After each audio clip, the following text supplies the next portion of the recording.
Bismillahirrahmanirrahim. Öyleyse Rabbin için namaz kıl ve kurban kes. Kevser suresi 2. ayet-i kerimede Rabbimiz Celle Celaluhu bizlere kurban kesmeyi emrediyor. Bu güzel vacibeyi yerine getirmek için bizler de umut kervanı olarak hazırlıklarımızı yaparak büyük bir heyecanla kurban gününün gelmesini bekliyoruz. Bizler yoğun bir gündemden çıktık. Özellikle Ramazan'da yapmış olduğumuz faaliyetlerle Gazze'deki, Filistin'deki ve diğer mazlum coğrafyalarda çok yoğun yardımların yapıldığı, hayırseverlerimizin destekleriyle gerçekleştirdiğimiz birçok projemiz oldu. Ve Ramazan'ın çıkışından itibaren kurban hazırlıklarımıza başladık ve kurban hazırlıklarımızın da hemen hemen son aşamasına gelmiş bulunmaktayız ve kurban startını inşallah bugün itibariyle veriyoruz.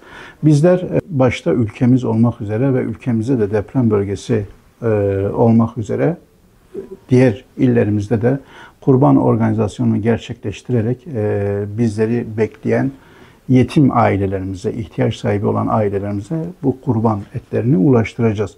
Bununla beraber Gazze, Filistin 7 aydan beri özellikle biz orada hayırseverlerimizin adak ve akikalarını keserek oradaki kardeşlerimize bunu sıcak yemek olarak ikramda bulunuyorduk.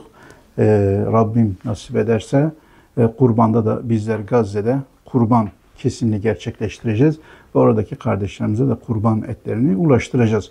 Bununla beraber Afrika'da şu an hazırlıklarımız bitme aşamasında, onlarca ülkede biz bu organizasyonu gerçekleştireceğiz. Afrika'da Somali, Etiyopya, Benin, Togo, Çad gibi çok mazlum olan o coğrafyalara da gideceğiz ve oralarda da bu ihtiyaçları karşılayacağız. Çünkü bizleri umutla bekleyen kardeşlerimiz var. Yemen açlıkla boğuşuyor, iç savaş hala devam ediyor. Onun yaraları sarılmaya çalışılıyor. Oradaki kardeşlerimiz de zor durumda ve bizler umut kervanı olarak Yemen'de de kurban organizasyonu gerçekleştirerek oradaki kardeşlerimize de umut olmaya çalışacağız. Bununla beraber Asya'nın farklı ülkeleri, Bangladeş, Arakan kampları, Nepal ve bununla beraber bizim için önemli bir durumda olan Afganistan'da da bu kurban organizasyonu gerçekleştireceğiz. Çünkü orada o kardeşlerimiz de savaştan çıktılar. Savaştan sonra ciddi bir şekilde ekonomik sıkıntılar vardı. İhtiyaç sahibi ailelerimiz var ve bizler de bu kurban ibadetini Afganistan'da da gerçekleştirip oradaki hem medreselerimize hem yetimhanelerimize hem de bizleri umutla bekleyen ihtiyaç sahibi ailelerimize hayırseverlerimizin kurbanlarını ulaştıracağız. Umut kervanı olarak bizler kurban organizasyonu gerçekleştireceğimiz ülkelerde özellikle temsilcilerimizi göndererek öncesinde bu kurbanların veteriner kontrolünden geçirilerek sağlıklı olup olmadıklarını, kurban şartlarını taşıyıp taşımadıklarını göz önünde bulundurarak özellikle kurbanlarımızı seçiyoruz. Temiz bir ortamda, hijyen bir ortamda bu kurbanların kesilerek ve bizim için en fazla önem vermiş olduğumuz bu kurban etlerinin gerçekten de ihtiyaç sahiplerine ulaştırılması noktasında işin takibidir.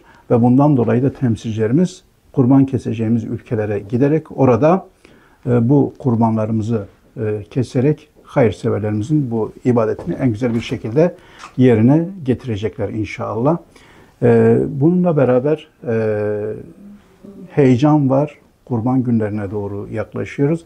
Rabbim şimdiden kurbanlarını verecek olan hayırseverlerimize, kurbanlarını kesecek olan hayırseverlerimizin kurbanlarını kendi katında kabul eylesin inşallah. Kurbanınız umut olsun temasıyla 2024'te bu çalışmayı başlattık, startını verdik ve inşallah bizim kurbanlarımız umut olacak. Bu konuda hayırseverlerimizin desteklerini bekliyoruz.